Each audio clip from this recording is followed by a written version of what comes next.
Welcome to the 16th episode of Vital Questions. As always, I'm your host, Che Guerrero with La my co-host. co-host.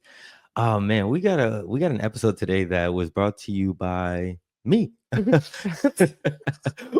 the co-host always does like the research, like co-host, but I brought this to your attention, and Mhm. you were like, "Yeah, it seems like that should be the next episode." If you again have already read the title, is how do dictators warp reality? Mhm.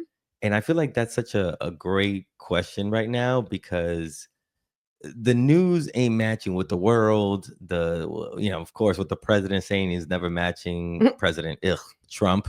What Trump is saying ain't matching what's happening in the streets. So this was something that I really wanted to get into. Yeah, and I think that part of it was also we've not only us, but I think a lot of people have been asking, how is the other side not seeing it?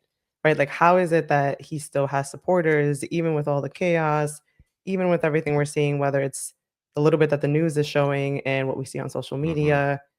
And we know that people question things for sure, and I get it, right? Because to some extent, that's what we encourage too. But there's a tipping point where we start questioning reality as well. Hmm. And then, that dominoes into everything else, which we'll go through, right? Hmm. So, but I think part of it also came from that kind of internal questioning that we've all been having of like, how are y'all not seeing this? Yeah. And it's true that you say like the other side, like, oh, how do they not see it or how are they still supporting this person? And I was looking at some of the notes that you created, and it is very we're gonna get into it, but this is just a part that I can't leave my head, and I can't wait to get to it. It's about how generationally you can warp people's reality, and within a few generations, it's a completely different, history or knowledge that people have. Yeah. And these are plans that people create that are 40, 50, 60 years in the making. Exactly. This is all seems to be very intentional. And again, we'll preface this that we're going to go through the history of it, right? The history Hmm. of dictators and the way that they warp reality and, make some interesting comparisons with what's going on now because there has been a lot of comparisons between this current administration and what we've seen in history. Hmm. And we thought it'd be really helpful to kind of dig into what that actually means and to give really specific examples of what we're talking about, not talking in a vacuum. Yeah, exactly. So, yeah, what do you think? Should we start? Well, there was a lot of different places to start. Okay. We talked about this one article that we came across because, well, you actually found it, and it was, and initially I thought it was a little conspiracy theory at first, Hmm. right? Because I'm like, all right, well, assuming that this person is who they say they are, assuming that everything that occurred in this interview is true, then sure, maybe we have some concerns, right? So this is an article from Big Think. Yeah. The title is 39 Years Ago, a KGB defector chillingly predicted modern America. Hmm. So this article is discussing an interview that occurred in 1984 with a former KGB agent named Yuri Alexandrovich Okay. Bezmenov, Hmm. who claimed that Russia had a long-term goal of controlling how people in the U.S. think. And for those who may not be familiar, KGB, or I didn't actually know this, the Hmm. official name was the Committee of State Security, Okay. which was Russia's secret police during the Secret. Soviet Union. Yeah. So this is the first kind of point we're talking about, and it's something that, admittedly, yes, this is coming from someone who apparently was a former KGB agent. So the question of how trustworthy are they, Right. assuming that what they're saying is true, there's totally acknowledge all Yeah. those things. But I thought it'd be helpful to go through this because if we think about what's happening now in the US, it is a little scarily accurate, right? Yeah, and Yuri, I did look up a little bit of his history. He was a defector. He did come to the US and gave a lot of tours and speeches about, what we're going to get into, how to Mhm. subvert reality. And also, one thing that I'm not sure if you bring up that I saw that a lot of us believe that the KGB and all these organizations like that spend a lot of time in espionage and like because we see a lot of movies in Hollywood where that's usually like the go-to, like, oh, they're being so quiet or they have to pass these secrets. Right. And he goes, no, 80 to 90% of the things we do it out in the open. Right. And that's what the scary part, That's right? the That scary part. and and again, comparing it to what's happening in the US, that's what again makes it a little even scarier. Hmm. So you touched on it, right? Ideological subversion. What it means is to change the perception of reality of every American to such an extent that despite the abundance of information, no one is able to come to sensible conclusions in the interest of defending themselves, their families, their community, and their country. Mm-hmm. So that's what the end game was or is Yeah. supposedly via this former agent of the KGB in terms of America. And they're playing the long game because we go through the different steps. And the first stage is called demoralization. Mm-hmm. And this stage takes 15 to 20 years to achieve. Hmm. So, although back in 1984, was it? Yeah, 84, 85, 1984. Reagan Yeah. era. Yeah. When this interview happened, according to Yuri, in his opinion, this process was already starting in America. This was already in play, Mm-hmm. this process of quote unquote demoralization. So, again, this takes about 15 to 20 years to achieve. And he's saying that this is the quote, the minimum number of years it takes to re educate one generation um, of students that is normally exposed to the ideology of its country.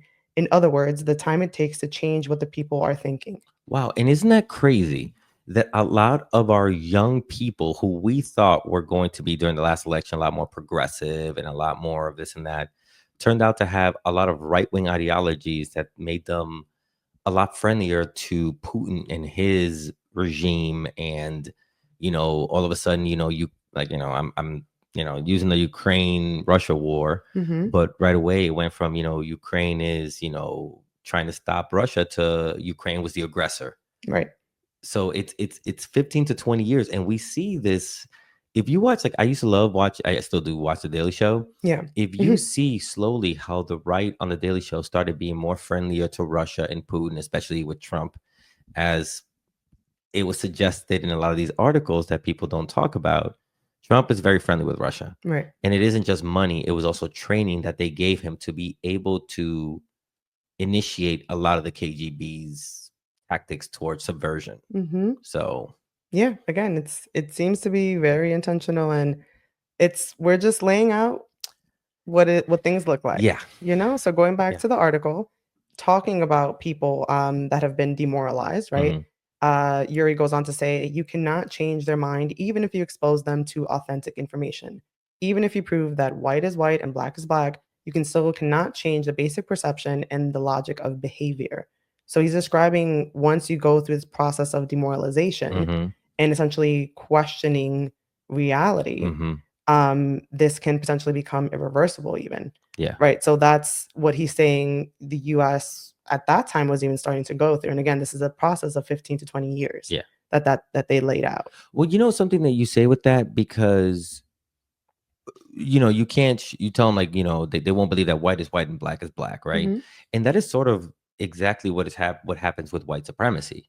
You have people who grow up in the white supremacy system where they're privileged to it. Right. They have a good life and they're told that everybody else is not to the level that they are at, not because the system is corrupt, it's because they don't work that hard. Right. So you can show them Latinos working hard and they'll just never believe it. Well, it's funny that you say It's that, right? so crazy. Because more to the point, we've talked about this before, right? That people don't believe things until it's at their door. So Mm, Yuri actually talked about that. mm, So going further, right, talking about a demoralized person, quote, a person who was demoralized is unable to assess true information. The facts tell nothing to him. Even if I shower him with information, with authentic proof, with documents, with pictures, even if I take him by force to the Soviet Union and show him a concentration camp, he will refuse to believe it until he receives a kick in his fan bottom. When a military boot crashes in his, apologies to French, balls, then he will understand.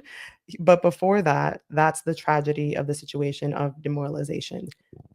That until, wow. like we've said, until it's in your doorstep, or as Yuri eloquently put it, until they get kicked in the The balls, army boot is kicking your balls. until that's when you believe it. And that's essentially a demoralized person, right? Like it's the process of making you question and everything Hmm. enough so that way, even when it's only when it's right in your face and happening to you that you actually start believing it. And yeah, that's why people on the left, people on the right are going, these liberals, they're just, trying to stop ICE from performing their civic duty instead of like actually seeing that ICE is stomping all over people's rights Right. and that they're coming for you next. And people on the right will not believe that.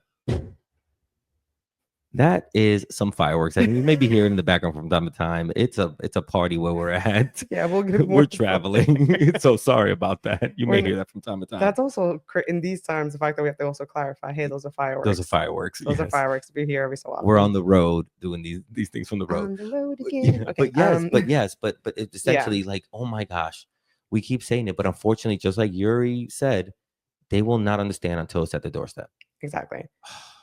So that's just step one, right? So 15 to 20 years, step one, you're going through the demoralization process. Mm-hmm. Step two is destabilization.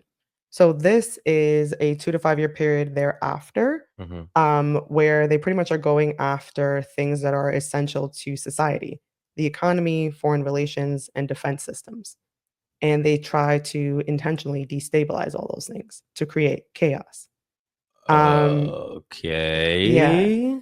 So in the article, it goes basically the subverter, Russia, would look to destabilize every one of those areas in the United States, considerably weakening it.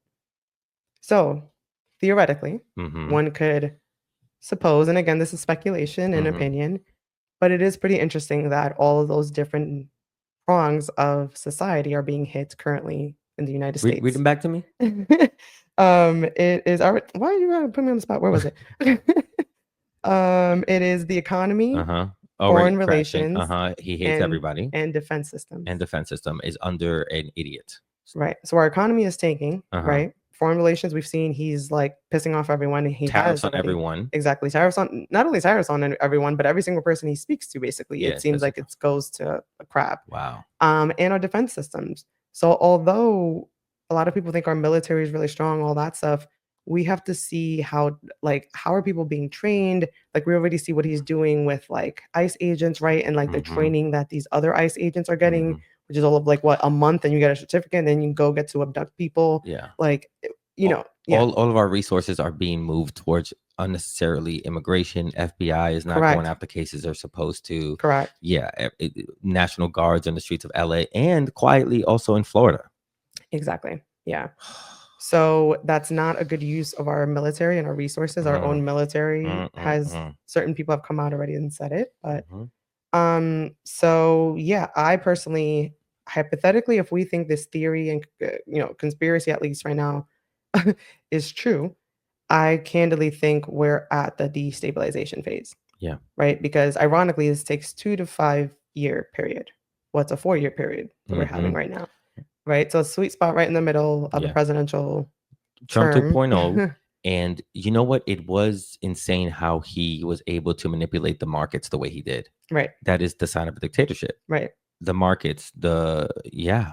Oh my gosh. Yeah, Sorry, you're just blowing my mind because I had laid this on your feet and you've already like blew my mind on the things. And this is just topic 2 from Yuri. This is, yeah, exactly. This is that was just stage 2. Yeah. From Yuri. So going on to stage 3 is unfortunately titled crisis. So going here in the article, if you're watching, right? So stage 3, this stage takes 6 weeks. So they say it takes 6 weeks to send a country into crisis. And at this stage, it will usually be through a violent change of power, structure, and economy. For me, when I read this, it sounded really similar to trying to install martial law, to claiming that there's some kind of coup happening, and now all of a sudden the executive branch needs to take over. Some kind of, when they're talking about a violent changeover, I'm thinking also the dynamics between protesters and agents out there, right? Like we're seeing the brewing of violence already. Trump is creating the crisis that would have him take, the take over power. Like that's what he's trying to do from Gavin Newsom. Newsom, he's trying to take Gavin Newsom's power away as a governor. And unfortunately, he's having victories in the courts where he's allowed to keep them there for now while this battle's still fought. Yeah. So he's creating the crisis in the streets. Exactly. And then once there is that changeover, whatever that becomes, and hopefully we never see that, but like hypothetically, again, if this theory is true, once there's that changeover, then the last stage is normalization. And this is when, quote, that's when your country is basically taken over, living under the new ideology and reality. Again, those are Those fireworks. Sorry about that, fireworks in the people. background. This is very important. Yeah, it's Yes. just a little distracting, but sorry, y'all. But yeah, so normalization is the final stage, and Yeah. that's basically when you're in it, Yeah. right? Whether it's dictatorship, whether it's martial law, whatever it is, you're in it, and it's become the new normal. Yeah. Which, of course, that's what we're trying to avoid. Yeah. So yeah, so again, this is all theoretical. I mean, it's all It theoretical in the sense that like it's theories that the KGB had that when they put into practice can again warp the reality around everyone because Trump is doing that. It's the crisis. It's the normalization of men in mask. It Mhm. is the unbelievable amount of pressure that he's putting on Democrats to stay quiet or stay fearful. Right, exactly. And actually, it's a perfect segue to the last point from this article. Um, the article warns this will happen to America unless it gets rid of people who will bring it to a crisis, warned Bezmenov. Mhm. What's more, quote, if people will fail to grasp the impending danger of that development, nothing can ever help the United States, adding, you may kiss goodbye to your freedom. So, yeah. Yeah, because we've allowed the the dictator to make us afraid. I know it sounds cheesy, but we were rewatching the Hunger Games, Mhm. and it's so poignant to the way that Snow subverts reality, state TV, all these kinds of things, and you're like, man, these okay. Also, we remember a lot of these books have to do with actual traumas that people of color have experienced, Right, marginalized people. right. So this is something that's happened to people in our country have experienced this. That's why I heard that like disappearing is really effective in our community when you use that phrase, like these masked men are disappearing people, Mhm. because we have come from uh countries where our parents and our grandparents have been part of this, so they really understand what's happening now more than ever. Well, yeah, because that also accurately describes what's happening. Yeah. Because when people are saying like, "Oh yeah, people are being arrested or detained by ICE," when you have an individual who's masked, who has an unmarked car with no insignia of Hmm. police, anything, and wearing just plain clothes with no legit insignia of Mm. police, anything there either, and when you ask for identification, nothing's being shown. It's a random person Yeah. picking up someone from the street and abducting them. Yeah. That is what that is. And the normalization of all this also is what's leading to a lot of like fake people, people make pretend they're fake agents, Yeah, people impersonating, yeah. impersonate agents or whatever, Mhm. is because when you normalize people in mask, no badges and no right to due process, now people don't know what to do, Right. how to respond. Yeah, and it's being normalized because there aren't real repercussions to these things, Yeah. right? Like, at least not enough for us to see any real action, right? Like, Hmm. you also don't see the president condemning, Well, he won't. right? But that's my point. Like, right? Like that's an action that we would expect a president to condemn. Hmm. In a regular situation, you can't be abducting people off the street. In a regular situation, your officers are actually required to identify Yeah. themselves. Unless you're on some undercover, you're getting El Chapo, for the most part, your officers are required to identify Yeah. themselves every time. So, And not to cut you off, but you going back to the demoralization, this is where the shock and awe of it all, like we've mhm, said before, came in, because those first 3 weeks was demoralizing, was demeaning, with so many things coming in. You didn't know where to follow, or how to protect your community, or how to stay safe, or even lawyers how to keep their clients safe. exactly. It became demoralizing. Yeah, absolutely. And I mean, and that's why I think everyone that is trying to do something about it keeps trying to encourage each other to not be overwhelmed, to take breaks, to rest as needed and all that and get back into it because, we've, as you said, we've already talked about the Yeah. theory of shock and awe and how it's being played Yeah. out right now. So Hmm. that is the background to kind of have in mind as we dive into the history of dictatorships Hmm. and the way they try to warp or have warped reality Hmm. for people even to this day. So kind of to lay things out, we have an Axios article where it gives a really high level synopsis of how they try to control information, which is the Hmm. first prong. I think we can all understand that, right? So from Axios, the official histories are accompanied by varying degrees of control of competing information, including censorship, state control of media, and punishment for academics who challenge the state narrative. Mhm. Right. So that's talking about what dictators or autocrats, technically in the official title, have done historically to control information. Mhm. So I think we generally understand that from history. We don't need to go into how Stalin did it, how Hitler has done it. We Yeah. know our history. At least we can all agree on Yeah. that, right? Like there's been general control from those different regimes. Especially state media. That's something that we've all seen and become familiar with. Yeah, exactly. But to the extent anyone didn't believe, right, here's just a quick from the Holocaust Museum, right? Mhm. Media control about Hitler, if you want to look it up yourself. Yeah. But I think we're all on the same page that that's the case. So, since historically we know this has been happening, Mhm. let's pivot to more current events. Turning to Cheeto. So, just thinking about recent events, right? Here's an NBC article Mhm. about Trump's anti-media rhetoric turns to action. So this is just the first couple of lines. Quote from NBC: blocking reporters from covering news events at the Oval Office, ousting journalists from their working spaces in the Pentagon, investigating public media companies that are often the targets of conservative attacks. Mhm. These are like the ways that this administration has just blatantly gone after our free media, right? Yeah. You know something that now you bring that up, I didn't understand how much the press corps that is there in the White House is sort of like the group that keeps an eye on the president every day. That like as soon as he does something, it's like you have 40 people out in the room going like, "Why'd you do that? Why'd you do that? What does that mean? Why'd you do that? Why'd you do that? Explain to the people why you did that." Mhm. I never saw the importance of it until it's not there. Exactly, and we've seen it continuously dwindle from his first administration to this current one, because back in 2018, this has been going on. They banned, CNN's Jim Acosta from the White House, right? So Mhm. that already happened back in 2018 Yeah. in his first administration, and most recently, the Associated Press has been banned from the press room, which that's made a little bit more headlines. So just pulling it up here in the article. Mhm. So here, quote from NBC, in what may be the most glaring example of trying to silence the press.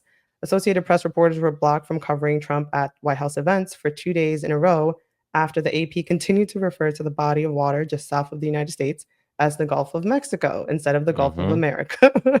And Trump was pissed and barred them from the White House for Mhm. that. And I don't know if you've seen even more recently, the Trump administration is angry with a news anchor. I think it's over at CNN Mhm. because they reported that the mega bombs, the 30,000-pound bombs that were dropped on Iran's nuclear facilities, didn't do any damage to their infrastructure, really. Like their, the whatever, all the things that they need and such and to operate Mhm. were not damaged at all or barely. So because CNN reported that this waste, first of all, of money, this act of defying Congress and possibly getting us into another war Yeah. was for nothing, Yeah. Trump is like, how dare you report that? You should let her go. And CNN, for the part, I believe it's CNN, is standing behind the anchor. But this is where he's like, I don't even want you to report that I didn't achieve what I said I achieved. Yeah, well, and that's the point, right? That's Like the point. it's bad enough uh, it's bad enough that there's any censorship coming from a US president, Mhm. but when it's something as as ridiculous as like, "Oh, don't report on my failures," that's literally what the news is also supposed to do. If you messed up, the public needs to know that. You're a president. That's how this works. Like, I don't it's kind of I don't Yeah. know who told you that that wouldn't come out, but you're a public figure. You're the public figure of the US. And that you see him in those press rooms when like he gets a right winger who goes, Mr. President, the world wants to know, have you lost 5 pounds? He's like, you see, that's the kind of question I like. Yes, I have been drinking only 84 sodas a day instead of 94. I'm glad you could tell. It's like, what are you doing, bro? Yeah, but it's a setup. It's It's a on setup. purpose, so he could just keep on trying to brag about nothing because there's Yeah. nothing there. Um, It's like Stanley Tucci's character in the yeah, Hunger Games. Like, Mr. Snow ex President, you're the best. You exactly. know what I That's mean? all he That's wants all he around wants. him. So another example of him attacking the media is the NPR and PBS, Hmm. going after them because they were supposedly covering his administration in a biased way and they weren't being fair to conservative views and blah blah blah No, no, whatever. no. When PBS itself has come out and said that they're nonpartisan, and NPR has also come out and said that they're nonpartisan.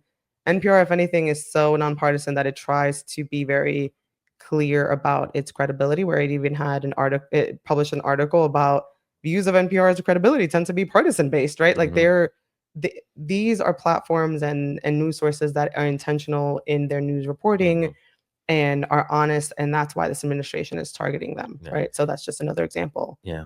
You know what's crazy is that a lot of these organizations like NPR and stuff like that, like it's just the facts. Mhm. Just the facts. And you gotta respect them for just the facts. Sometimes you'll get upset. You'll be like, no, talk more about like call Trump a piece of shit in your articles. But you're like, nah, they can't do that. They just have to be like, Trump is acting in a way that alleges he's a piece of shit. Well, but also because right, like what I mean, I guess there are news that Yeah, I but mean, you know what I'm yeah. saying? Like we could do that, but I'm saying, but I guess, yeah, anyways, I'd rather us not I'd do rather us not that. do that. But I'm just saying, like, I guess, they're like, hey, we just give it to you as it is. Yeah, Okay. If you don't come out looking good, maybe it's because you didn't do something good. right, That's on exactly. you, bro. That ain't on me. Right, you're just speaking facts. Yeah. That's not their fault. This is brought by the letter Y, which means you. It stands for you. This is on you. Why is this PBS. happening? You. No, PBS. Like this is Oh. brought to you by the letter Y, as in you. This is why it's happening to you. That's it. So another example Mhm. of this administration, no, because we gotta come out with the receipts. Of course. It's a political article about ABC News correspondent Terry Moran, who was let go after a post came out where he was being critical of Trump and Stephen Miller. ABC claimed that the post was against their policies, and that's why they let him go. But I did think it was real interesting that shortly thereafter, Carolyn Levitt Hmm. wrote on Twitter Hmm. last night in a since deleted post, so-called journalist Terry Moran went on a rampage against Stephen Miller and called President Trump, quote, a world-class hater, end quote. This is unhinged and unacceptable. We have reached out to ABC to inquire about how they plan to hold Terry accountable. Okay. So first of all, hilarious, right? Just Yeah. because this is unhinged and unacceptable. Woman, have you heard yourself speak?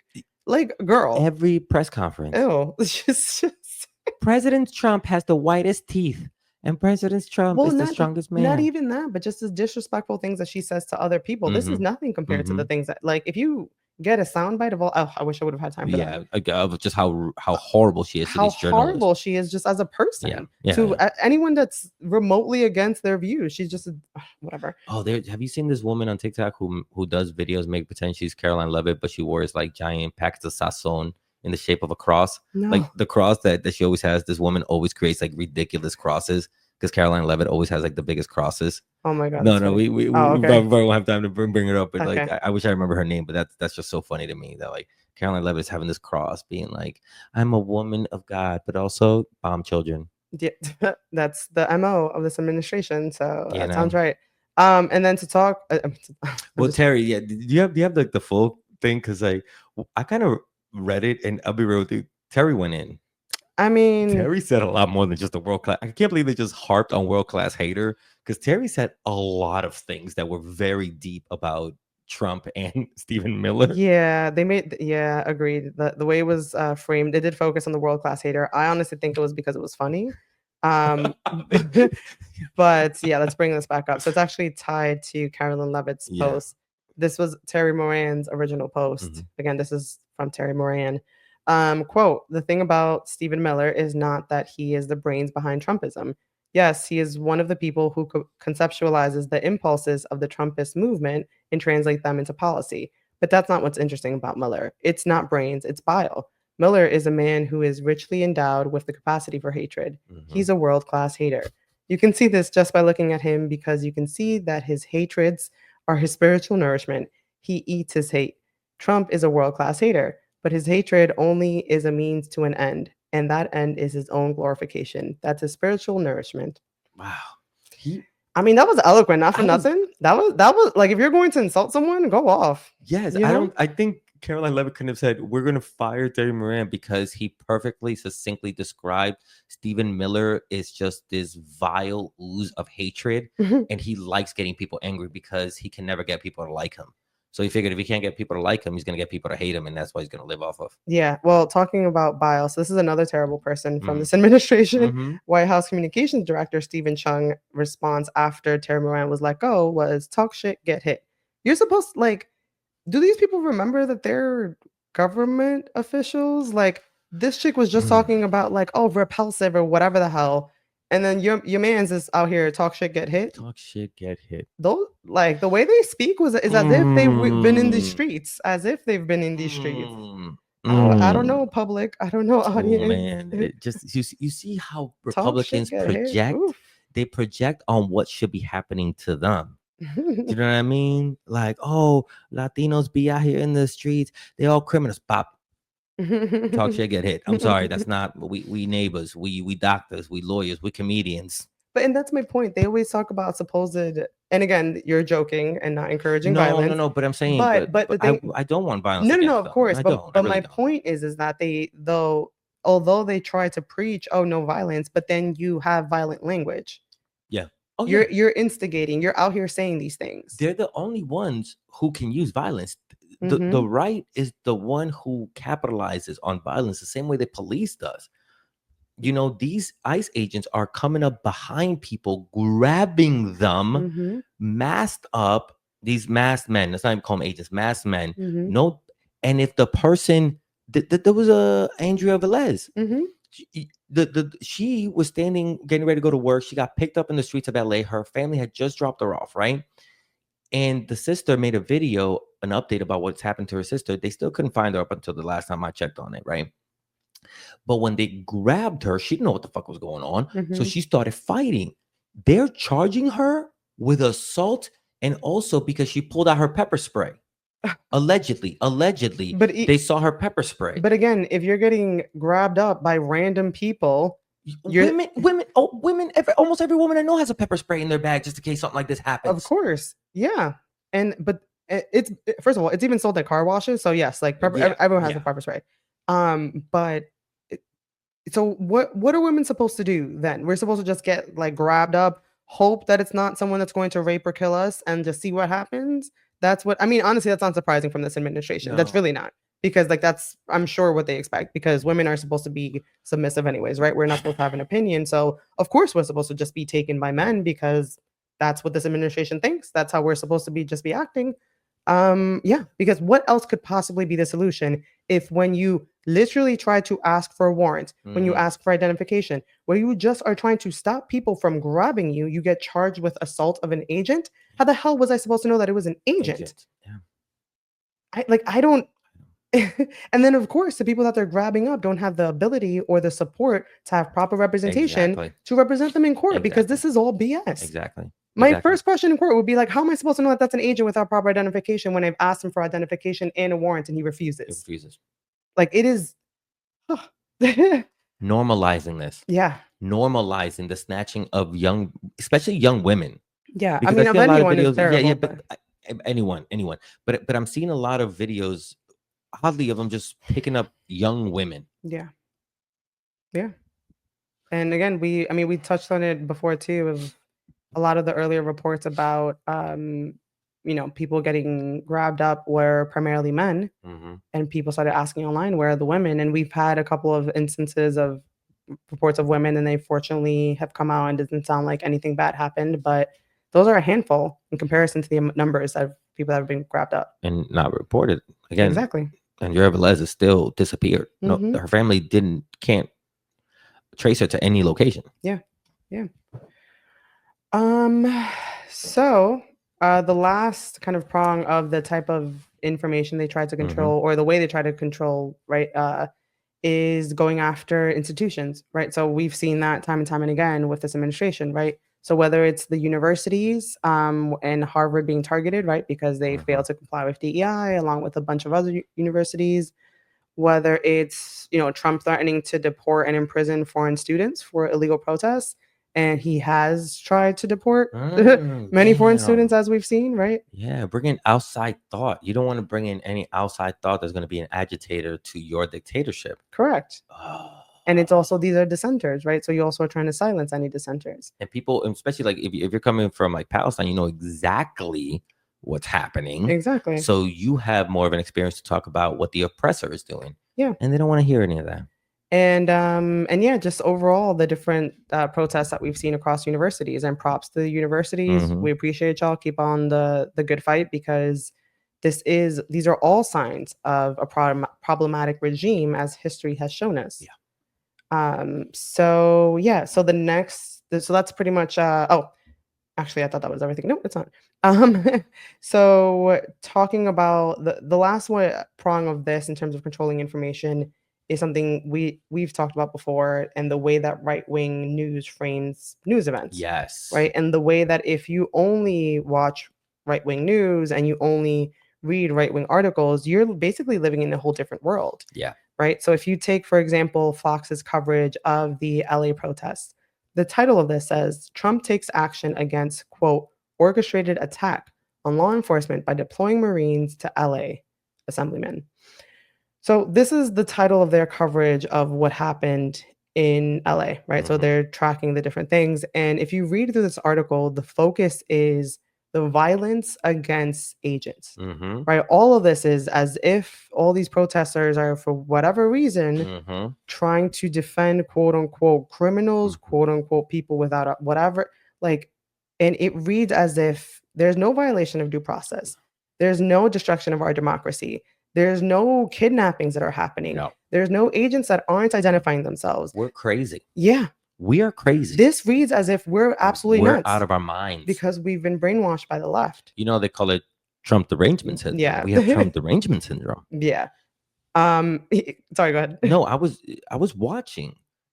You know, sometimes you'll get the clip from like Fox News or like the Hannitys or the whatever they were on before, Janine Pirro or the Five or whatever, and you think, oh, the propaganda is on Fox News. Mm-hmm. No, you go to like Fox, your local Fox affiliate, which I forget is also part of that, but your local Fox affiliate has very normal looking anchors. Mhm. They just like they'll have a black woman, they'll have a white man, they'll have like, you know, a Latino on weather and sports, you know, and you will see it as, oh, this is unbiased news. Right. No, I watched 30 minutes of Fox local Good Morning News, and it was like, once again, ICE agents are viciously attacked Mm-hmm. by um by radicals, by criminals, by these, and then just images of brown people. And if you all you watch, like, I'm gonna get it from Fox News, I'm gonna get it from the Daily Mail, Mm-hmm. I'm gonna get it from Joe Rogan, Mm-hmm. and I'm gonna get it from here. Yep. You are falling into an ecosystem where you seriously do not see what's wrong at all, Yeah. and believe that the radical left is crazy And until a boot to your balls. and yeah, I mean, but that's what it Yeah. is. And I mean, maybe the boot to the, I can't be saying that constantly. All right, maybe the B to whatever. the B. No, maybe it's showing up on your doorstep. I'm gonna say it in my appropriate way. I like boot to the balls. You would. Maybe it's showing up on your doorstep Mhm. is all of us that understand what's happening talking to everyone. Yes. And again, I understand it's like a weird time and people might be afraid to talk like on social media and all Mhm. that stuff. Fine. Have private conversations with your friends and family. Yeah. Have like real and bring receipts. I know it sounds ridiculous, but like we're doing this because we care. Yeah. Right. And in the same way that you should ideally care about the people in your life Yeah. and want to make sure that they fully understand what's happening, at bare minimum, try to have the conversation. See if they're receptive. And if you're not at the moment right now where you want to have, where you don't feel like you're ready to have the conversation, then on your next road trip, just play all the episodes of Vital Question for your right wing family member, and then they'll start explaining what due process is, and what shock and awe is, and what misinformation is, and then before you know it, by the time you hit the national park, Sequoia Park or whatever you're going, you will have deprogrammed them. You're welcome. Vital Questions. And you could also follow us on social media. I figured out how to do it. Okay. Like co-host is the only one with the, and you got to take it off too, else we'll be going the whole time. But yes, okay, nice. there we go. I got it. If you want to know what we're talking about, what's scrolling through? Follow us on YouTube. Give us a look on YouTube. Check out the whole video. Yeah. But yes, and that is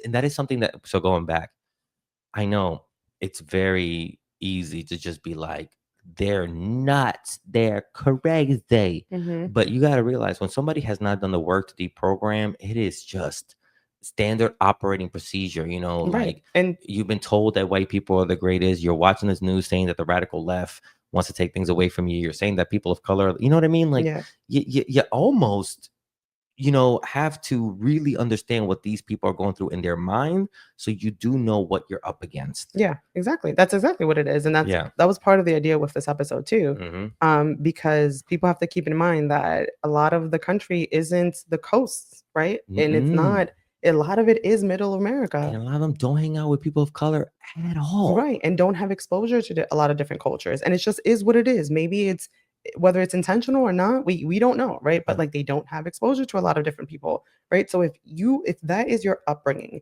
and most of the people in your family have never left their town, Yeah. or have barely ever left, whatever, and your education is limited to whatever is being taught in your town, and geographically, your algorithm on social media is primarily sharing what others in your town are Mm-hmm. seeing, which is primarily right-wing Yeah. content. And if your media on television is primarily right-wing content, everyone needs to understand that in their heads, this is reality. Yeah. And if you haven't been taught to think critically, you wouldn't even think to question this. That reality. You wouldn't even think to question, Yeah. is this news real news? Yeah. You wouldn't even think to ever To question them, it. down is up is down, left. It's just they don't.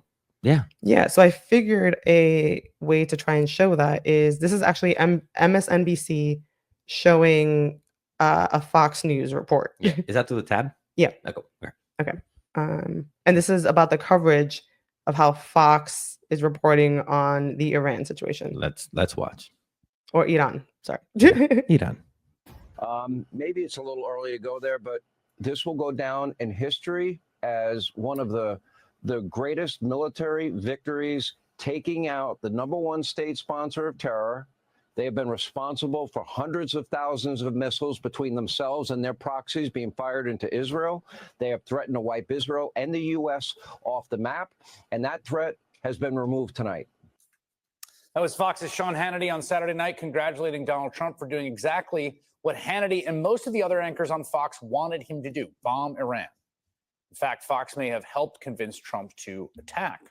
According to the New York Times, Trump ultimately decided to strike Iran for a couple reasons, but here's a big one. Quote, the president was closely monitoring Fox News, which was airing wall-to-wall praise of Israel's military operation and featuring guests urging Mr. Trump to get more involved.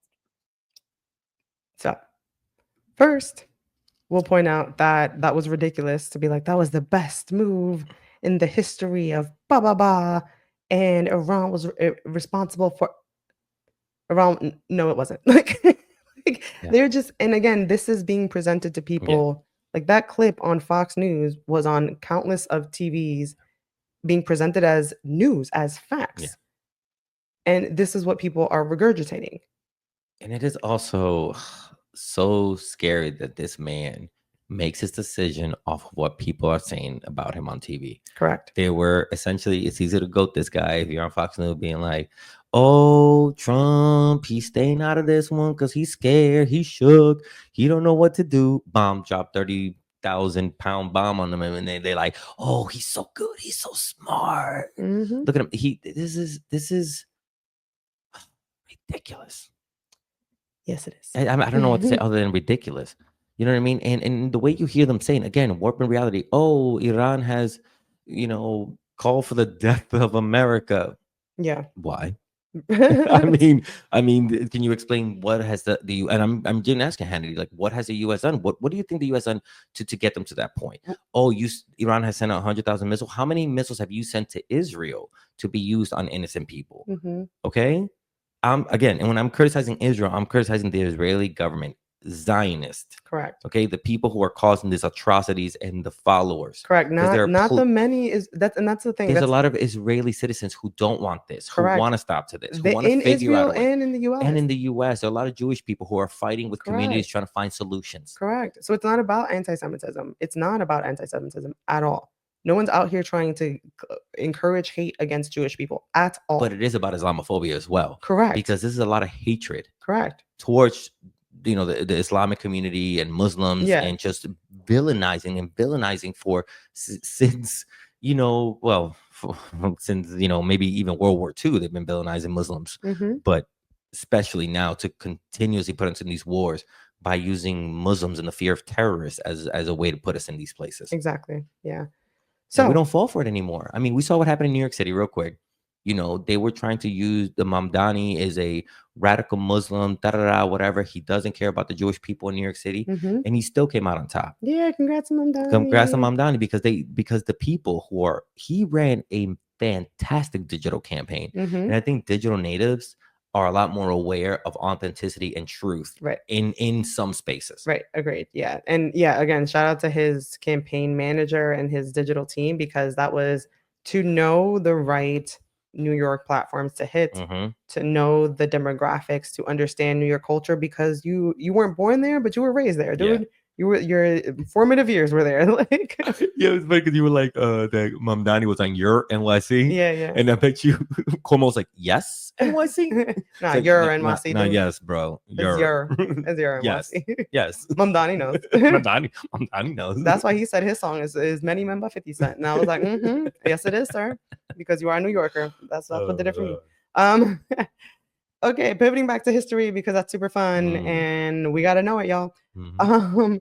So okay, fine. They control information and try to, censor information, censor different sources of information, news reporting, and education and all the different things, right? Mhm. So something else that they commonly do is paint themselves as patriots, and which no surprise there, right? But Patriot Front, 1%er, 1776ers, or whatever. Like, you know yeah, what I mean? they basically act as if they're defending the nation against a quote enemy of the state. Mhm. And it usually involves targeting a particular group of people and making up lies about them being a threat to justify their actions.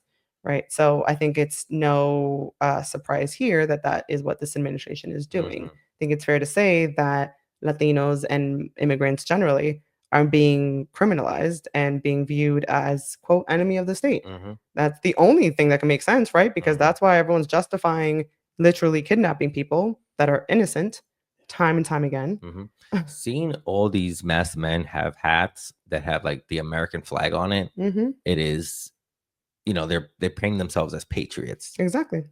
As Which, if doing this is patriotic, even though it literally goes against our entire democracy. and this is also like, and sorry if I'm cutting you off. Anything you want to go on there, but this is also what was very interesting about the No Kings protest was seeing a lot more people rock the American flag. Mhm. You know what I mean? Seeing a lot of people for Mexican descent, Dominican descent, all people of all walks, all U.S. citizens who maybe previously were rocking their flag of their country started rocking the U.S. flag. And that was on purpose to say, we're going to reclaim these. Hell, we're not even going to reclaim this. We're going to remix it. And we're going to tell you what it means. You Yeah. don't get to tell me it means it's a white-only country. I get to tell you it means it's a country that's going to move forward. Exactly. That is going to try and make up for its past. Yeah. That it's going to be inclusive. And that it's going to be brown, black, Asian, Muslim. It's going to be beautiful. And now, white people, you can come with us. But I'm sorry, your time is up. Time up. Yeah. That's it. That's what we want. And we're rocking that flag going, we are a new. We're going to Exactly. move forward. And that's the thing. It's not even like we're trying And to that's be what they're afraid of. we're not even trying to be exclusionary. No, We're like, just come through. Yo, like what- everybody. White people going to get health care. You're Right. going to get good education. You're going to get other things. But we're just asking for that too. Right. Like You don't lose anything by giving us something. Well, they think otherwise. They think otherwise because they've been well, brainwashed. again, not white people. Racists. I'm using racist and white supremacists. Because it's not all It's white not people. all white, but we got to change our language too. You know what I Mhm. mean? I'm not trying to give, the racist a cop out, but we got to realize that they're racist in many different colors. Yeah, there's Yeah, racists in all the there's racists colors, in all colors, unfortunately. yeah. But So racist and white supremacists. yeah, so talking about other racists, so in North Korea, Mhm. pivoting back, just an example of their type of patriotism, Mhm. right? So North Koreans have actually been taught that Kim Sung, the country's founding leader, Mhm. supposedly led the liberation of Korea in 1945, which Mhm. is a complete lie. The Japanese actually took control over the area he was in, and Kim was forced to cross into the Soviet Union, and he joined the Red Army. He was there until the Japanese surrendered in 1945. So he claimed that he actually brought them into victory. No, you got caught up, dude, and you Yeah. actually had to go to the other side for a little bit. Yeah. But if you ask North Koreans today, Mhm. they still believe that. Yeah, that he single-handedly beat the Japanese Exactly. army. And that's been used to justify his entire lineage having the right to North Korea. Yeah. They've been able to warp reality to this entire population, nation. Because since he liberated them, he was destined to lead them. Exactly. And actually, China had a similar tactic. Just reading or pulling up the Axios article here. So China, in China, where the Chinese Communist Party history actually claims that it freed China from the invading Japanese army in World War II. Mhm. But it was actually the 2 atomic bombs that the US dropped that forced Japan to surrender. Yeah. So the CCP is claiming that they liberated China, but it wasn't them. Mhm. It was actually the giant bombs that we dropped on them, Mm. unfortunately. Wow, but it's crazy because wow, the playbook just keeps repeating itself, Exactly. and this is it. And yeah, they're Yeah, so it's a playbook. same with Russia. You mentioned Ukraine earlier. Mhm. They've used the World War II, as a key justification for them to try to supposedly reclaim their role as a world power. So they keep pushing this claim that Nazis are controlling Ukraine and torturing citizens in that area, Mhm. and that supposedly it's part of their destiny, Yes. basically, Yeah. to continue to try to take over the area away from the Nazis. Yeah. But that wasn't what was happening. Yeah. And again, it's this warped reality that has allowed their citizens to go along with this and to be convinced that this is the right thing to do. And it's also crazy how countries' mythology are created around maybe global events, because you just told me of 2 countries who, well, World War II is maybe 2 generations ago, I guess, if Mhm. you could break it down to that. So, I guess there's like, grandparents and great grandparents maybe who remember, like, who could say, no, that was ridiculous. It was atomic bomb that led to this. But if you have a generation or 2 later who you're telling them that it was China who liberated from Mhm. Japanese and it was Korea, Yep. within a generation or 2 of people who have died and knew what actually happened, Mhm. that's it. You've rewritten history to take it in the course that you want it. Well, if you think back to Yuri's theories, right, in the beginning of this Yeah. episode, he said it takes 15 to 20 years, right? Demoralization and trying to convince to change reality and Mm. to make people start questioning things. So if you Mhm. start doing it through the decades, and if you start repeating the same stories, and if you limit everyone's ability to verify said stories, Yeah. then that becomes reality. That become wow. Because how could you possibly confirm otherwise? Wow, and then you come doing Kim Il Sung, Mhm. the father, coming in and saying, "I liberated you, I got you here." Maybe he had a few defectors, and over time, it just became harder for people to defect because it became harder for people to know the truth. Mhm. Exactly. Wow. And that's the dangerous part, right? When Mhm. you keep allowing a regime to limit your access to information, to control the information, to do all the things that we talked about in a little bit ago, this is what it leads to. People Mhm. questioning reality and then just kind of going along with whatever they're being told because they have no other option. So transitioning to Trump and Mhm. how his administration has been kind of doing this, right? He's, as you said, right, America first, make America great again, all this Mhm. BS about America. Mhm. And that's his whole MO. Although we've seen time and time and again, he actually doesn't abide by anything American. He Mhm. doesn't actually listen to the Constitution, not even a word of it. Mhm. He's trying to dismantle democracy, whether it's like not adhering to just basic due process, whether it's not listening to the fact that there's 3 branches of government, that you Mhm. actually have to listen to the other 2, the judiciary branch especially. Yeah. And he is not believing in separation of church and state, right? Like we're seeing references to all these different religious things. This man is nothing American, Wow. right? It's funny because I thought you were gonna say like he's not America first. Like you want to say like his clothes aren't made in America, his products aren't made in America, his wives aren't made in America. Like, Well, that's a perfect segue so- because oh, I'm nailing you with the segues. Let's go. I went on his website just to kind of like be like, Oh, oh, what why? is he about? Now they know we be watching. Well, right, unfortunately. But this is literally the first thing that comes up on his website. Mhm. Merch. Yeah. I didn't Merch. realize that. It's Oh, so stupid.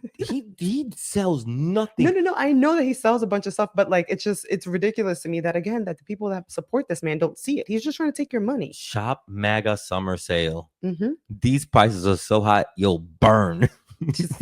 Which you're gonna burn anyway. Correct. Like the golden age of America begins now, right? This premise of him being a patriot, a savior, that's always been the MO of this administration. And he went on to, this is the EO that quote protecting the American people against invasion, Mhm. which laid out the supposed quote unquote invasion of migrants Mhm. and all the need for all this uptick of immigration efforts. Entertainments. But this is what tensions. he's doing, right? It's framing it as there's this invasion I have to save the country from, and I'm the one that's going to do it for Mhm. you. Mhm. But what's funny is that this is a Harvard article I'm pulling up, Mhm. entitled "The Misperceptions About U.S. Immigration." Mhm. And if we look at the stats, this is again from Harvard. Perception: the U.S. is being overrun by immigrants. the evidence. According to the most recent data, there were approximately 46.2 million immigrants living in the United States as of 2022. In terms of absolute numbers, the US now has more immigrants than ever before. It also has more immigrants than any other country. However, the percentage of the US population that's foreign born today is 13.7%, which is comparable to what it was during the peak years of European immigration to the US between 1880 and 1920, when it reached nearly 14%. So it's actually a little less than it was back in the 1880s and through the 1920s. Percentage-wise, the US has significantly fewer immigrants than 34 other nations. For example, Hong Kong, Australia, Canada, Germany, Ireland. So there isn't an invasion.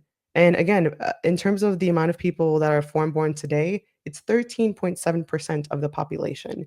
If there was a real invasion, I would think that the numbers might be a little bit more damaging. It's brown babies. They call it an invasion because they don't want a lot of brown babies.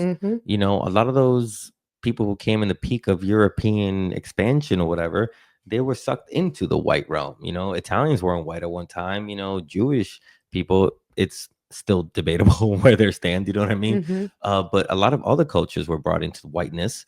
And the thing is that they don't want to bring Latinos into this. I mean, you know, when the United States took over a big part that used to be Mexico, they didn't want to give all those people citizenship.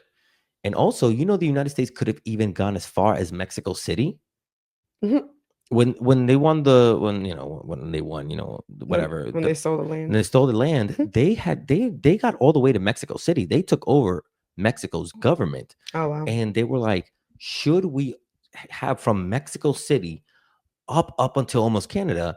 And that's where a lot of people started to realize, you know how like in Arizona and Texas, New Mexico, California, Oregon, we got like a lot of white people there, and we really like crushing all other minorities, and white people are rising. Yeah. Okay, but past the Rio Grande, there ain't that many white people down there. Like that's all Mexico, bro. Like they Mexican. So if we bring them into the fold, we bringing in almost 10 million Mexican people. So that means that a lot of our population are going to be like very quickly Mexican. So that's why they were like, no, let's go up to the Rio Grande, because that's where the population of white people still dominate. That honestly, it sounds true to form. So this is where, like, you know, that's, you know, this is all about keeping this country white. Yeah, and unfortunately, I don't think a lot of people will still see it, which I don't know how you don't. And that's the warp. We're going back to warp reality, right?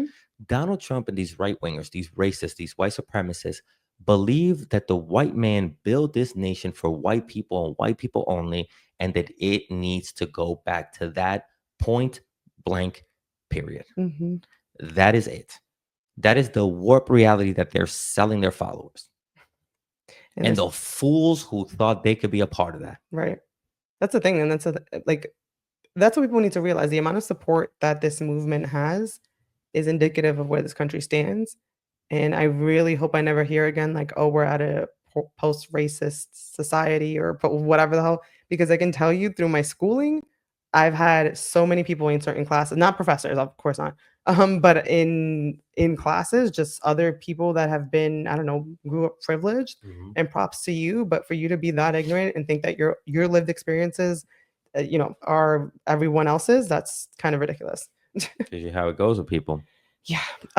So another way they continue to that dictators have warped reality is through creating a cult of personality. And this was penned by that's the one I've always wanted to do, though. What? I wanted people to like. I want to get like Cheligans. You know, like I want people to be like Cheligans, like you know, God. like Che followers would be Cheligans. I was like, what are you saying, Cheligans? I want to have a cult, like a cult following, like I do, but like cool underground, like, you know, John Waters type cult following, not like I'm a dictator. I don't think we should be like, oh, I want to have a cult. But like that there's fun cult followings. Like what? Like I'm saying, like if you're like an art house, like you know how people like movies like Eraserhead that has a cult following. Oh, but that's not a real cult. No, but that's like, yeah, but so maybe you should clarify that it's like I want to have like a fun entertainment cult following. There you go. Okay, there you go. That's a little better. Better Question as a cult following. Oh, cute. So cult following, right? And this was actually coined by a really famous dictator, Joseph Stalin. Hmm. So a quote cult of personality is comes into being when a one-man dictatorship presents itself as a democracy. The goal is to convey the impression that due to the ruler's unique qualifications and the unanimity of the people's love for him, his rule constitutes the perfect fulfillment of democratic ideals. And that quote comes from an Arcadia University article. But yeah, so that's basically what a lot of these dictators tend to do.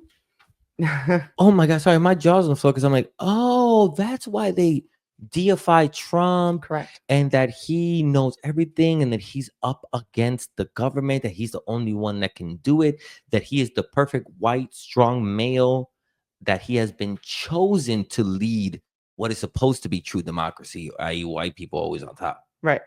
Wow. Yeah. So that's what they mean when they have a cult personality around them. They really, I mean, I understood that they found them infallible, Mhm. but to the point that it's like he is the law. Yeah, and it's also a fake perception, right? It's Yeah. also it's all He's intentional. an idiot. Right, but no, not only that, but like in terms of his adoration and all that stuff, it's through propaganda, right? Just Mhm. making stuff up in terms of the amount of adoration, and it's through silencing dissenters, right? As we saw in the beginning, whether it's going after anyone that criticizes him, right? Yeah. Um, Sorry, I just hate to be like that. Like I don't want to live in that world where like I have to like genuinely pretend that I like Trump. I mean, hopefully we don't have to, but this is why we're talking about it. My and- grandmother had to be in a world which had to potentially like Trujillo. Like Yeah. she talks about all the times like I had to make pretend I like that guy. Well, hopefully, again, hopefully people are listening and going to share with their friends and family and warn them that this is a danger, that this administration is shipping out pretty, dictatorshipy a little bit, Mhm. So, so an example of how they used to try to act like people adore them and all that Mhm. stuff. So going back to Stalin, this is a York University article. It's a UK university. An example of how grotesque and over the top his propaganda, his being Stalin's propaganda can be seen with the celebration of his 70th birthday. A gigantic portrait of Stalin was suspended above the Red Square from a balloon, and quote, the day's copy of Pravda devoted every line of its 12 pages except 2 columns of a woman's chest to him, whatever. But yes, anyways, for his birthday, there was a big old statue erected for him. And that sounds, a little similar to a certain birthday. 80th birthday? I don't even know what celebration it was, but it was supposed to be the military's 250th birthday. Yeah, so it sounds a little bit like a 50th birthday, right? Even though, let's be real, he was trying to be patriotic, but this is also the same administration that's slashing veterans' rights left and right, Yeah. benefits left and right. VA affairs has been, I don't know, last I heard, kind of slashed. And misusing military assets, misusing military funds. For someone who's so patriotic and supposedly loves the military, maybe don't bring them out for a BS parade when they have significantly more important things to do.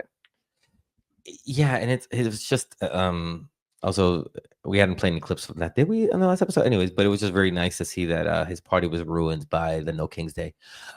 But yeah, no, that this is again, yeah, these are things that people can easily gloss over, but he is following a playbook. He showing that he could bring the military out for his birthday was a sign of strength. Like I can bring the military out whenever I want. And did you know that a lot of the money that was spent on this military parade was actually put aside for road rebuilding? Oh my God. Because the tanks mess up the DC roads, that as soon as they were just fucking up the roads. So like, I think it was something like 10 to 15 million. Don't quote me on the number exactly, but millions. Basically, whatever the millions was they put away for this parade, a huge chunk of it was just to rebuild the roads after it was done. So again, literal waste. Literal. People lost their minds when 5 Waymo vehicles somehow caught fire. I don't know how they caught fire. We still don't know. Yeah. We don't know. Okay. But what I've In a heard sign of protesting against a man who's sending in the National Guard and the Marines to kidnap people, mass people, riots in the street. This guy spends 18 to 20 million literally destroying your roads with a tank that does not belong on that street. using your money, destroying your streets, right? fucking up your plumbing, and all of a sudden it's all good. Don't worry about it. Tear it up. Waymo's on fire. Shut it all down. Mm-hmm. The way people, it's not, it's this. They know what they're doing. Yeah. They know how they're treating us. They know that their hatred for us does justify 20 million building, destroying roads, and 80 million putting you in prison every day, all day. And it's because people don't question it. And one day the boot's gonna hit them in the balls. There you go. Or show up at your doorstep. Maybe that should be the name of the episode. When would the boots hit your balls? That we're not doing. Okay. How do dictators warp reality? It's the same idea. It's the same idea. Actually, yeah. It's the same When will idea. the boot hit your balls? Or how do? Okay. So more just blatant propaganda. This is a press release, I guess, for lack of a better phrase, of the Iran situation. The reason why I'm hesitating is because it's the most ridiculous thing I've ever read. So it's basically a press release from the White House, right? whitehouse.gov. And it's just a bunch of quotes from Twitter, from a bunch of Republicans praising the president. So it says, when was this published? This was published June 22nd, 2025. And it's entitled, "What They Are Saying, semicolon, President Trump's Display of Peace Through Strength." Talking about what happened with Iran. Correct. And the preview is President Donald J. Trump's. I can't Trump. President Donald J. Trump's bold, decisive action against Iran, the world's underlined leading state sponsor of terrorism, which is BS, and its key nuclear facilities, was met with bipartisan praise from lawmakers across the Capitol. So I guess actually it wasn't only Republicans. There was a couple of Democrats, apparently. But it's the Democrats that are not actually Democrats. Yeah. Why Mom Donnie won. All day. Zoran, we please, bro. So yeah, if you look through this, it's literally, and then it links to the X site. But it's, look, I trust President Trump. I stand by President Trump. Strong and surgical. Please pray for peace. Iran's nuclear program is a threat to peace and instability. Peace must remain the goal. Like, it's just a bunch of quotes. And by the way, if there's any Democrats in there or whatever, I need to see the full quote. Yeah. Well, you know, because if somebody was like, yeah, good job, Trump, bombing those people, love what you did. You know what I mean? They would have been like, good job. You know what I mean? Like the sarcasm behind it. Yeah. So this was on the White House page. This is on the White House page. They publish what is supposed to be that. Remember that page at one time was supposed to be information to the people that could actually get on the White House page. Now it's propaganda.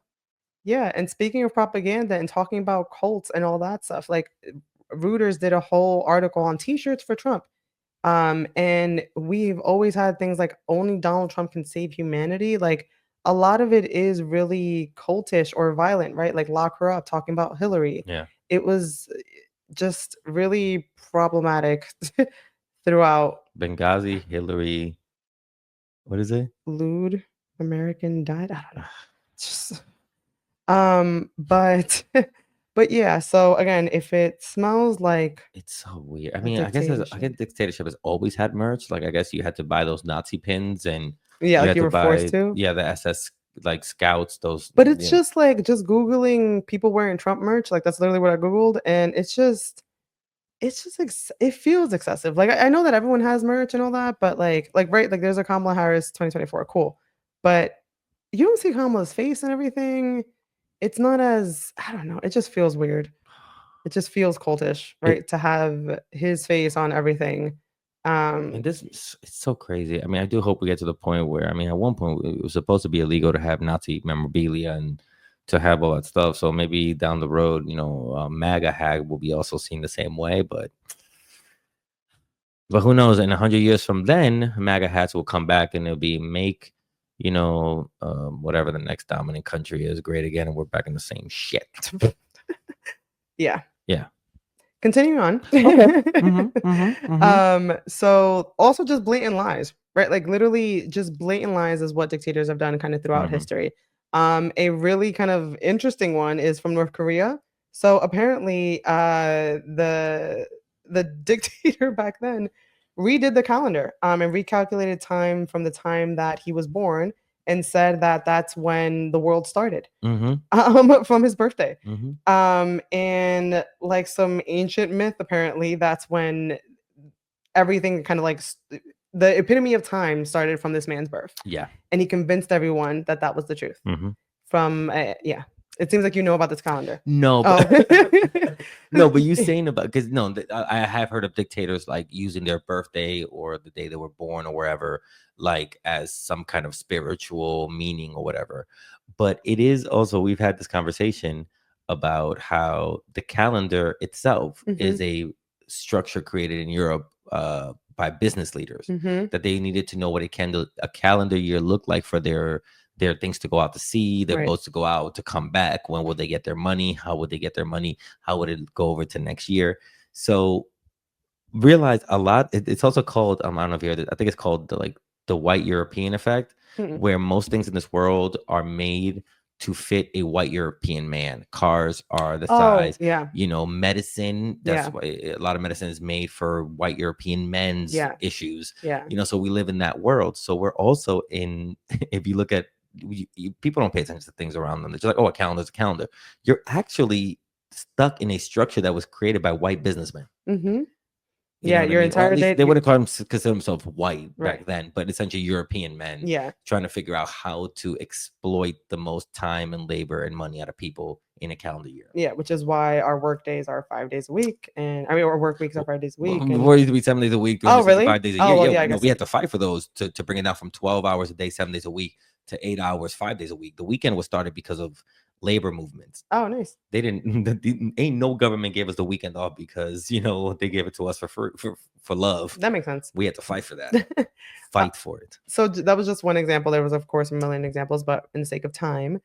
But Trump could do that. Trump could say, Well, but Trump already has. Trump said he lied about the presidential election in 2020. He's already lied. Absolutely. And that's what caused January 6th. Duh. He lies all the time. Sorry, there's just so much that he's done that I'm like, Yeah. oh, right, he did an insurrection against the government. Yeah, no, he's never actually been like, hey, the start of time started with me, because also we have access to information now, right? So that's ridiculous. But if you think of a world where all of your information is monitored and limited and censored, and if you don't have access to all the information, you can easily see a couple of generations where, not for nothing, maybe not Trump, because he's already 80s, whatever the hell he is, and not looking great, but whoever else could succeed him. If Don Jr. becomes president, Correct. January 6th becomes a national holiday. Juneteenth is out the window. Correct. Easily. And that's why access to information and accurate information is so important. That's why they're trying to rewrite J6. That's why Trump is trying to get rid of any information that the FBI, CIA got from J6. That's why people like Tario, the former leader of the Proud Boy, and a bunch of his people are suing the government for hundreds of millions of dollars, saying that the government persecuted them because they're allies of Trump. And Trump ain't gonna fight this. The DOJ ain't gonna fight this case. So by them winning millions of dollars in a lawsuit against the U.S. government, they also can rechange history by saying we were the victims. Exactly. Yeah. So, and that's why it's real dangerous. I have of course, a million other examples of Trump lying, but we don't have time for all that. We'd be here all night. Exactly. But I did just have one last one that I wanted to bring up in terms of the last prong that they do, right? So projection and accusation. And if you look at every single time Trump speaks, that is another very clear sign of a strategy of dictators. Yeah. Sorry, what were you going to say? No, keep going. No, yeah. I mean, if you honestly, anytime this man ever speaks, he deflects and he never really answers a question unless it's, oh, what kind of hair product do you use, right? Like, if it's a real question, he will deflect until he possibly can't. Oh, you know what's really important? It's this. Oh, well, have you heard this? And whatever the hell. And it's like, even if it's a very yes or no question, and it's not only him, it's his entire administration. And I encourage everyone, the next time you hear any of them speak, whenever they're questioned about anything substantive, you'll see that they actually don't have a relevant thought in their head because they don't know what the hell they're doing. Project and deflect. I mean, they're right there. He is, it's just, he's a felon. Okay, but we got to be careful because a lot of people who have gone through a system and have that label on them, they serve their time, they're trying to rebuild. So that word comes with a lot of stigma. Right. But it is very funny that a person, literally, you did an insurrection, you've been accused, you've been found by a court that you did sexually assault someone and then tried to smear them and their name and everything. You convicted 34 times of trying to subvert an election and all these things, and he has the audacity to call hardworking people criminals. Well, I'm gonna leave you with this clip of the audacity of this man. Vamos. It's wrong clip. Sorry. Let's put it on the tab. Yeah. But yeah, I mean, no, and sorry, just going off of what you were saying about the audacity, agreed entirely. Because he really does always seek anyone else to blame. So going back to the DC plane crash, and I think everyone remembers who he was blaming, but just in case you forgot, we have a clip from The Daily Show, one of our favorite shows. So let's play it. For real. This morning, he held a press conference to address the tragic plane crash in Washington, D.C. last night. And remember, one of the most important things a leader can do in a rapidly developing, difficult situation is to calm people down, stick to the facts, and keep your uninformed opinions to yourself. We do not know what led to this crash, but we have some very strong opinions and ideas, and I think we'll probably state those opinions now. I mean, or we can just speculate wildly. Why not? I get a little bit nervous when Trump has a strong opinion. You know, it's never something unifying, like sunsets are beautiful or love is the answer. But this is a new term, and he's only a few days in, so let's give him the benefit of the doubt. Wow. What's Trump's opinion about what happened in D.C.? The FAA's diversity push, a big push to put diversity into the FAA's program. The agency's guidance on diversity hiring, the FAA's diversity and inclusion hiring plan. Damn you, diversity initiative. So just a little clip of the, again, audacity and ridiculousness that it is to claim that diversity is what led to a plane crash with no proof of anything to back that up in the smallest of ways. But again, his followers, the people that listen to him, the people on the right, do just run with things. Yeah. And I've actually heard people that I was surprised to learn that are supporters of him kind of reiterate these ignorant comments when they themselves are diverse or they themselves are either first gen, second gen, whatever. And when people get lost in the sauce and you're hating your own, that's when it becomes really wild. Yeah. Like that's when I'm just like, really sad for people in a genuine way. And I'm sure like if anyone ever hears us from that side, it's gonna be like, yeah, blah, blah. Yeah, sure, bro. But if anything, I just feel bad because like if this is how susceptible you are to blatant lies, I can only imagine how the rest of your life is gonna go. I mean, I hate to use our own people as an example, but like Dominicans, they're dark skinned, they'll be like, I'm not black. I'm Spanish black. That's different. You know what I mean? Like people can lie to themselves and have cognitive dissonance in so many ways. And it's scary. It really is scary because at the end of the day, I really do want the best for people. I want, like I always joked around, I want to be able to go to the best party in the world, which is where everyone, trans, straight, black, white, everybody is hanging out, being cool, having a good time. Nobody afraid they're going to beat up because they're being their authentic self. You know what I mean? And it's crazy that other people go, that sounds horrible. I want a white only party with a lot of mayonnaise and Barry Manilow. And that's the thing. If you want that, then like go where the white people are. You know what? That's fine, but don't get mad at me for having my own party. But my thing is that like if that's what you want, that's not what America is. That's not what the US is. It never has been. Right. So like it's never has been. It never has been. Honestly, that's not what Europe's never been either. Right. Because honestly, when the US was colonized and Native Americans were kicked out, right? Like there was a bunch of Native Americans here and killed. Right. And they weren't white. And then y'all brought a bunch of slaves over and they weren't white, but you wanted them here. Oh, but it only works if they're working for you. And like, that's when it's okay. So what's the actual story? Right. So don't claim that people aren't racist. Don't claim that this isn't about race. Don't claim that this isn't about colorism and all the other intersectionalities that is what's happening in our current administration, because it's really infuriating when people don't see it. And you know what? This is, unfortunately, the United States never thought that this would happen here, that all the things that they've been trying to act like you said, like, oh, we're in a post-racial society. No, what we are in, or we were, I guess, for a while, was in a Southern strategy era which is, the Southern strategy. So the Southern strategy, it was actually put out by one of Nixon's former aides. He helped him with his campaign a lot. And later on, he was the one that broke it down. He goes, the Southern strategy is that at one point, white people can no longer say the N-word. Mm. You can even say colored, right? It became like very taboo. But what you could say is welfare queens. What you could say is people in affordable housing. Oh. And then show pictures of black people, even though most people on food stamps are white people and people on affordable housing. You could say the urban crime rate. You know what I mean? So that's what the Southern strategy became, where you create racist policies without saying exactly who the race that you're targeting is. Got it.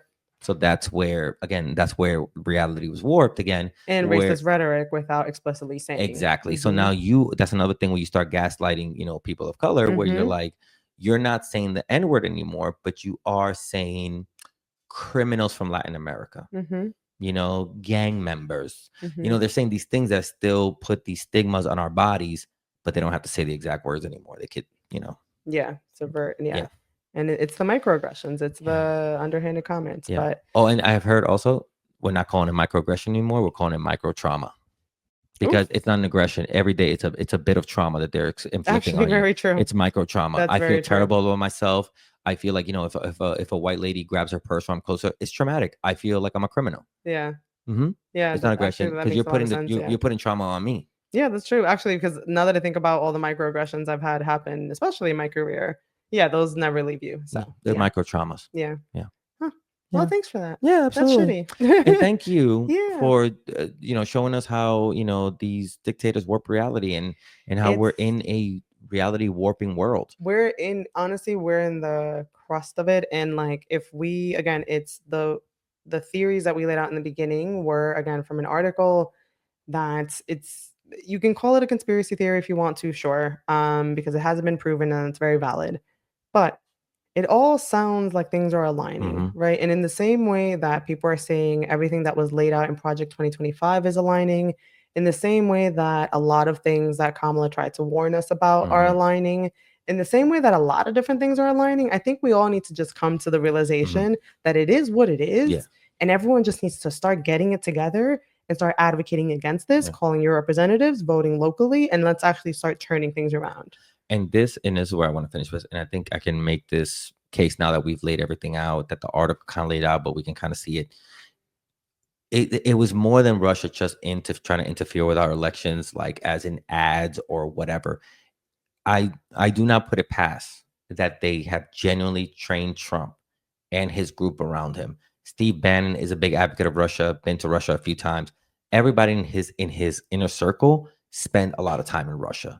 So these things that we're seeing, the shock and awe, the warping reality, the going after, he has absolutely been trained in how to do this. He is not the moron that we think he is. Him being elusive and not being able to pin him down. It is not psychosis. It is a strategy. And we need to start recognizing as such, because if we keep giving this man the leeway that he's just an idiot falling ass backwards into this, we're not going to fucking go after the monster that we really need to go after. Agreed. He is that. Agreed. He's a well-trained idiot. Agreed. That could also be true. Well, actually, no, he's a smart idiot, right? Because if you know how to act dumb and you're not actually dumb. He's a smart idiot. Right. Yeah. So yeah, and I mean, even if and it's not only him, it's I'm sure it's not only him, right? Like, yeah, it's his entire administration. Kristi Noem. They've been taught how to deflect. They've been taught how to blame others. They've been taught how to lay out plans right in front of our faces, and their followers, their constituents, just are choosing not to see it, or just really don't see it, or have been warped so much. Exactly. You cannot see it anymore. Exactly. So hopefully this has been helpful, educational, hopefully not too boring with all the historical facts. But again, if we don't know our history, we're doomed to not learn it, because the dictatorship will take it away and then we won't be able to learn it at all. There you go. That's the phrase, right? Yeah. Well, that's what it's looking like. That's what it's looking like. Hey, I guess that's it for today. That's it for this week. As always, thank you for checking out the podcast. Yeah, remember to check us out on Substack. Oh, wait, banner. Please, if you're on Substack, independent journalists are more vital now more than ever, as we've seen that the media is afraid to report on too much because Trump is trying to warp the reality. So independent journalists are very important. Please go to our Substack. if you could become a paid subscriber, please do so. If you can't, just share the work. Give us a restack or whatever. A reshare and A a reshare on reshare. social media Yeah, platforms. check for us sure. out on TikTok, Instagram, Threads. We're on YouTube, all on the Che Guerrero ENG, as always. Thank you again. Have a good night. Say goodbye, Lacos. Bye. Thanks for listening, everyone. Adios. Adios.